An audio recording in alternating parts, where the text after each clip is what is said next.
Jahas, mitäs se posti on tänään tuo? Tormekilta.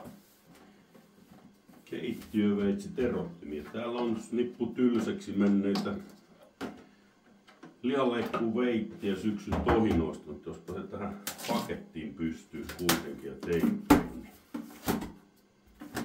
katsotaan. Täällä lukee, kokeile tätä kotona. Sehän me testataan. Miten tää on syönyt.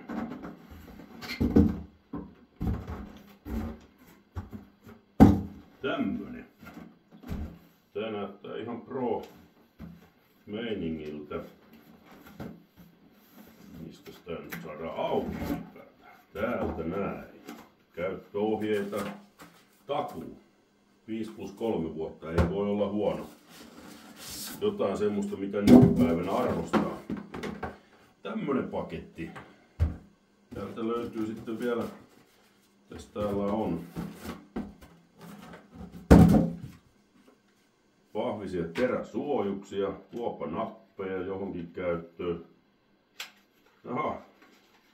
Ja luottaa, että täällä tulee teräviä. Täällä on nippulaastereitakin laitettu vielä kaupan tekijäisiksi.